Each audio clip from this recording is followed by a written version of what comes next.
Ads లేకుండా latest episode చూడండి.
నవ్వుతున్నావా Radhika?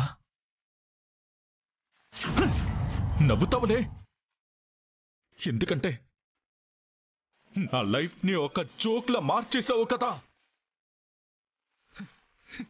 Joke అంటే నవ్వొస్తుంది కదా ఎవరికైనా.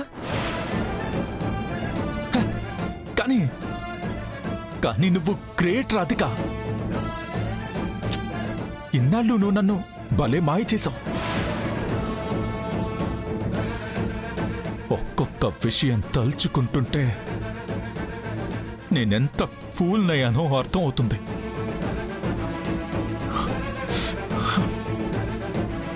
నిన్నొక దేవతలా ఆరాధించాను, కానీ నువ్వు నన్ను మోహినిలా మోసం చేశావు. అమృతం పంచుతున్నట్టు నటిస్తూ విషం నింపావు. చాలా బాధగా ఉంది.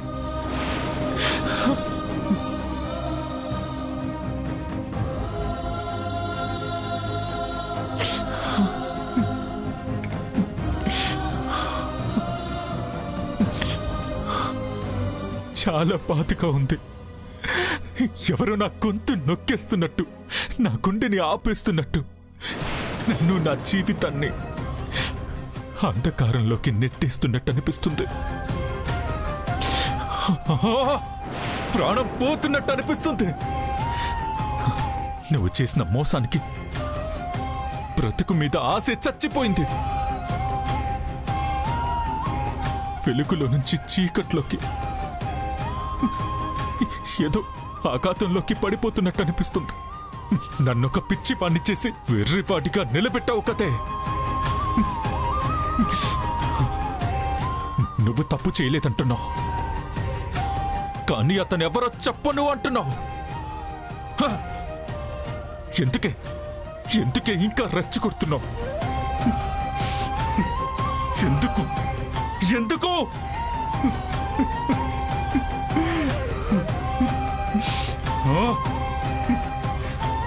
కర్ర విరక్కుండా, పాము చావకుండా ఎందుకు ఇలా డ్రామా ప్లే చేస్తున్నావు?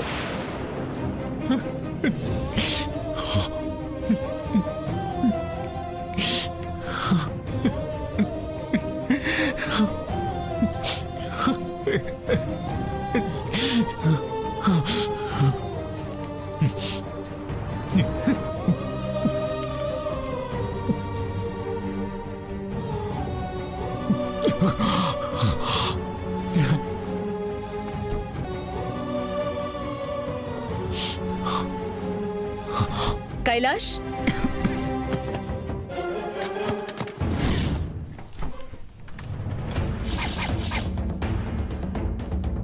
కైలాష్,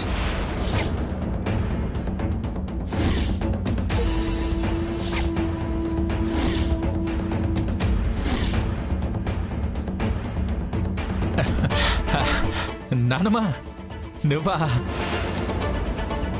రా, నీతో చాలా మాట్లాడాలి. రే కైలాష్, ఏనానా నువ్వు తాగడమేంట్రా? పిచ్చకి దానికేమైనా? సంతోషం నానమ్మా, పరమానందం.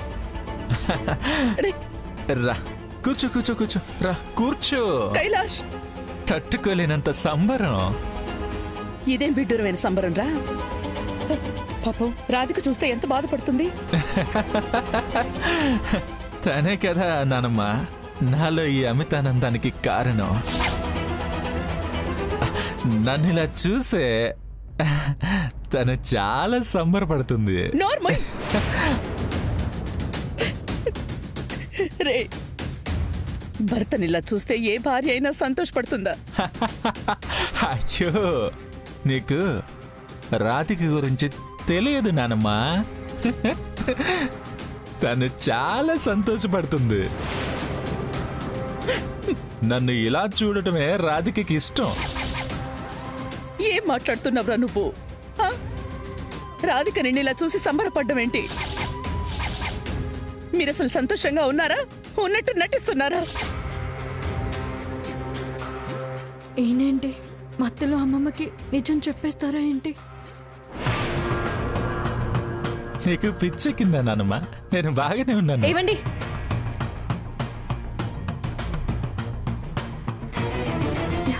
ఏంటి అనుకున్నది సాధించారు అంతేగా?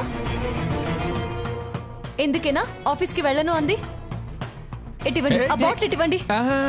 రేయ్, ఇటివ్వరా? నానమ్మ, ఇవ్వరా ఇటు? ఉండు నానమ్మ. ఛీ! నానమ్మ ఇవ్వు. ఛీ! ఏంటి రాధిక, ఏం జరుగుతోందమ్మా ఇక్కడ? వీడిలా తాగడం నేను ఎప్పుడూ చూడలేదమ్మా. ఆయనలా చూడలేదమ్మమ్మా. ఏమిటి ఏమైందని ఇదంతా ఇప్పుడు? ఆయనకి కలిగిన ఒక చిన్న చిలిపి కోరిక. కోరిక? ఇదా? ఇదేం వెధవ కోరికమ్మా? అవును అవును, నేను వెదనే కదా నానమ్మా. అందుకనే ఈ వెదవ కోరిక. అంతే కదా రాధిక? ఏమండి, మీరు ఆనందం కోసం తాగారు. కాస్త మీకు ఎక్కువ ఎబ్బెట్టుగా మారింది. మీరొచ్చి పడుకోండి. నిద్ర ఎలా పడుతుంది రాధిక? నిద్ర రాదు. నీ వల్ల నా జీవితంలో కలిగిన మార్పుల వల్ల నాకు ఆనందంతో నిద్ర పట్టట్లేదు నానమ్మా. వీడు నిన్ను తిడుతున్నాడా పొగుడుతున్నాడా అమ్మా? నానమ్మా, పిచ్చి నానమ్మా, పొగుడుతున్నాను నానమ్మా. గొప్ప క్యారెక్టర్ కదా.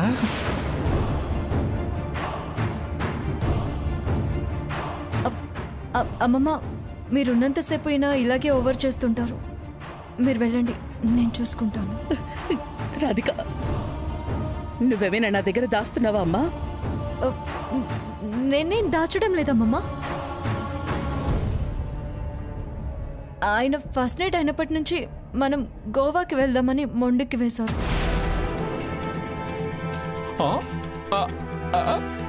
నేను గోవాకి వద్దు అన్నాను. గోవాలో తాగి ఎంజాయ్ చేయాలనుకున్నారు. అందుకే ఇంట్లోనే చేస్తానన్నారు.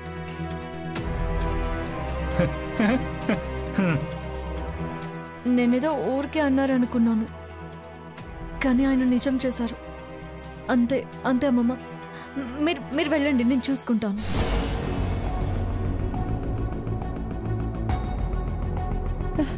అయ్యో వెళ్ళున్నానమ్మా, వెళ్ళు వెళ్ళు వెళ్ళు వెళ్ళు వెళ్ళు వెళ్ళిపో వెళ్ళిపో.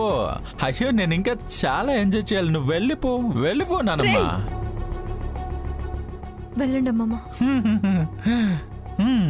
కర్మ, ఇదేం ఎంజాయ్మెంటో ఏమిటో. బాయ్ నానమ్మా, బాయ్.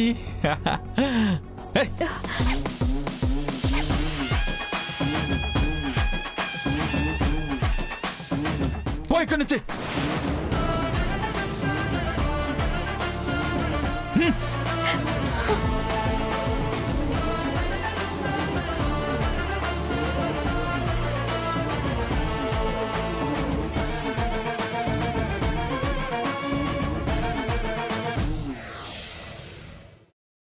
అదెవత్తో కాని జిట్టులో పట్టుకుంది బామ్మ.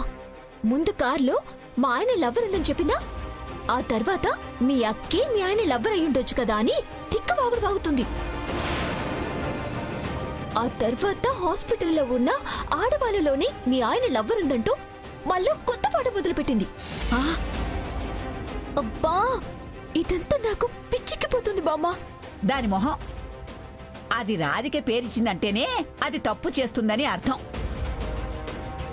రాధిక మేలిం బంగారమే. అదే కదా బామ్మ, అక్క మీద నిందెలా వేస్తుంది? కానీ హాస్పిటల్లో ఉన్న వాళ్ళలో మా ఆయన్ని ప్రేమించిన అమ్మాయి ఉందంటావా బామ్మ? ఏమోనే, అసలు ఏది నమ్మాలో ఏది నమ్మకూడదో అర్థం కాని పరిస్థితిలో పడేసిందే ఆ మొదనష్టపుది. నాకు ఆ దర్శిని మీదే డౌట్ ఉంది బామ్మ. అదే కావాలని మా ఆయనతో ఎక్కువగా పోసుకుంటూ తిరుగుతుంది. అదే గనుక అయితే అది నా చేతిలో చచ్చిందనుకో. పెళ్ళైన మగాడితో సరసాలేంటి దానికి? చండాలం కాకపోతే. ఏమిటి ఆలోచిస్తున్నావు? దర్శిని మీద డౌట్ తో ఇప్పుడు హాస్పిటల్లో ఉన్న అమ్మాయిలందరినీ అనుమానించాల్సి వస్తుంది బామ్మ. ప్రియా, ప్రియా, ఏంటే ఆ పిలుపేంటో తేడాగా ఉంది? ప్రియా, ఏమైంది శ్రీవారు? మీరు పిలుస్తున్నారా అరుస్తున్నారా? ఏడుస్తున్నాను. ఎందుకు శ్రీవారు? ఏమైంది? అమ్మాయికురాల్లా నటించకు. నువ్వు హాస్పిటల్కి ఎందుకు వచ్చావు?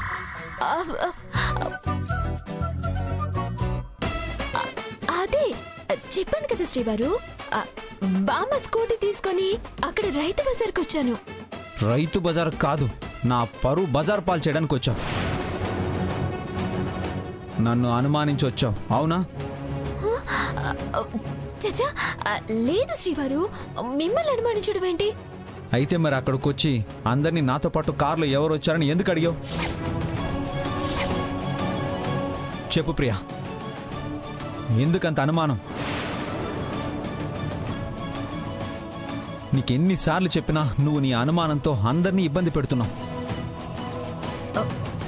అది కాదు శ్రీవారు. ఏం కాదు? ఏది కాదు? ఏది కాదు?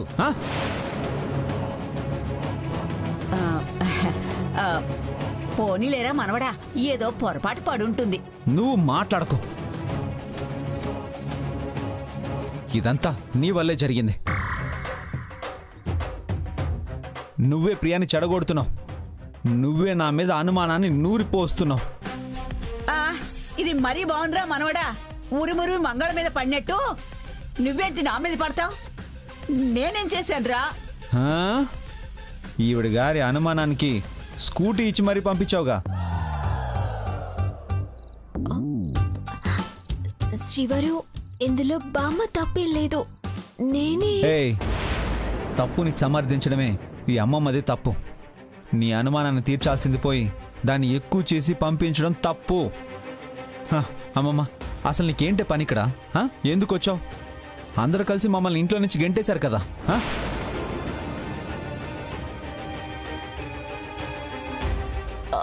శ్రీవారు, ఏంటా మాటలు? లేకపోతే ఏంటి ప్రియా? ఇంటికి పెద్ద ఆవిడ ఇలాగైనా ప్రవర్తించేది? చాలేరా మనవడా, గూట్లో రాయి తీలేనోడు ఏట్లో రాయి తీశాడంట. అలా ఉంది నీ మాట. నా మీద పడి ఏడుస్తావేమిట్రా? ఇదంతా ఆ ఫోన్ వల్ల వచ్చింది.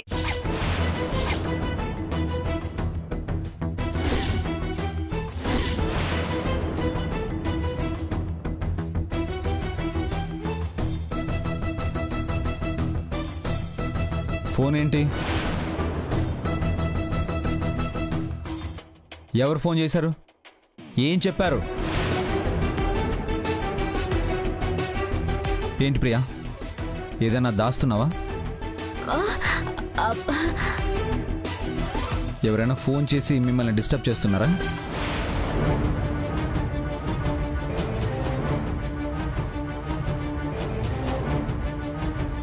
ఎవరు నాకు కాల్ చేసి మన విషయాలన్నీ వాడికి తెలుసని నన్ను బ్లాక్మెయిల్ చేస్తున్నాడు అమర్. చెప్పు ప్రియా, ఎవరు కాల్ చేసింది?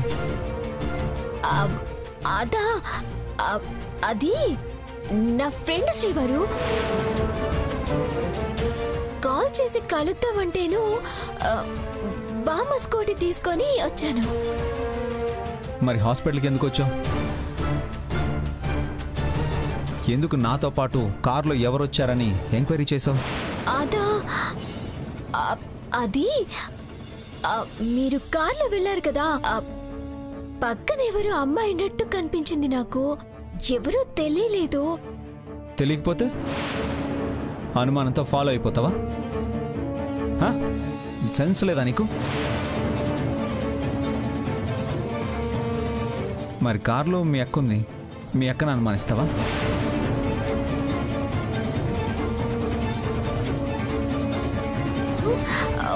చచా, అక్కని నేనెలా అనుమానిస్తాను శ్రీవారు? మరి ఎవరున్నా అంతే కదా. ఏ పని మీదో లేక ఏ అవసరం పడో నేను పరాయి అమ్మాయితో కనబడితే డౌట్ పెట్టేసుకుంటావా? అంతేగా. ఎప్పుడు మారుతావు ప్రియా? అన్నీ బాగానే ఉంటాయి, నీ ఒక్క డౌట్ తప్ప. ఇలాగే డౌట్ పెంచుకుంటూ పోతే ఏదో ఒక రోజు మన మధ్య పెద్ద డిస్టర్బెన్స్ వస్తుంది. చెప్పు ఆవిడికి.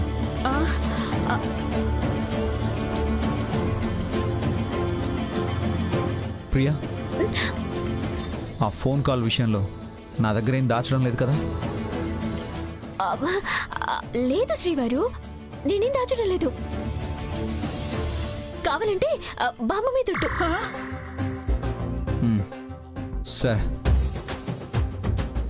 చెయ్యి తీవే. నీ కాపురం నిలబడాలని నేను నీకు సలహాలు ఇస్తుంటే నువ్వు నా మీద ఒట్టేసి నన్ను చంపేస్తావా? చంపేవే, చంపే. తప్పేముందిలే బామ్మ, అందరికన్నా ముందు పోయేది నువ్వే కదా. ఓసి నీ దుంపదగా, నీకోసం నా చావును కోరుకుంటావేంటే? అబ్బా, ఏదో అవసరానికి అబద్ధం చెప్పానులే బామ్మ, వదిలే. అయినా నీ వల్ల ఇదంతా. నువ్వే నన్ను ఫోర్స్ చేసి పంపించో తెలుసా అక్కడికి. సరిపోయిందే, సాయం చేయమని పిలిచి సమస్య నేనే అంటున్నావు. నేను ఇంకొక క్షణం కూడా ఉండనే, వెళ్ళిపోతాను. సరే సరే సరే సరే, వెళ్తూ గాని బండిచి వెళ్ళు, అవసరం పడుతుంది నాకు. నీకు అవసరం పడిందని నీకు బండి చెల్లాలి, అంతేగాని బామ్మని మాత్రం ఉండమ్మా అని అనవు. ఉండిపోమంటే ఇందాక ఫోన్ కాల్ విషయం చెప్పినట్టు అన్ని బాగేస్తావు నువ్వు. వెళ్ళు. వెళ్తానులేవే, వెళ్తాను. మళ్ళీ నీకు అవసరం వచ్చినప్పుడు ఫోన్ చేస్తావు కదా, అప్పుడు చెప్తాను నీ పని. బామ్మ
రే, ఎవడ్రా ఎవడ్రా ఎవడ్రా నన్ను బావిలోకి తోసేసింది?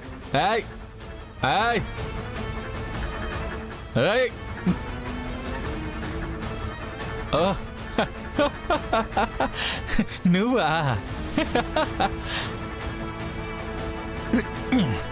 నిన్నటి వరకు ప్రేమ అనే నాటకంలో నన్ను ముంచి పెట్టావు, ఇప్పుడు నన్ను బావిలో ముంచేయాలని చూస్తున్నావా? మిమ్మల్ని ఎవరు ముంచడం లేదండి, మీరే గొయ్యి తవ్వుకుంటున్నారు. కామెడీ. నువ్వు ఉండగా నాకు ఆ ఛాన్స్ ఎక్కడిది? ఆల్రెడీ తీసావు కదా పెద్ద గొయ్యి. ఇప్పుడు నేను అందులోనే ఉన్నాను. చూడు చూడు చూడు, కనపడడం లేదా? చూడు. ఏమండి, మీకే కనపడడం లేదు, ఎదుటి వాళ్ళు చెప్పేది వినపడడం లేదు. ఇందాక అమ్మమ్మకి నిజం చెప్పబోయారు తెలుసా? టైంకి నేను వచ్చాను కాబట్టి నేను టాపిక్ డైవర్ట్ చేశాను.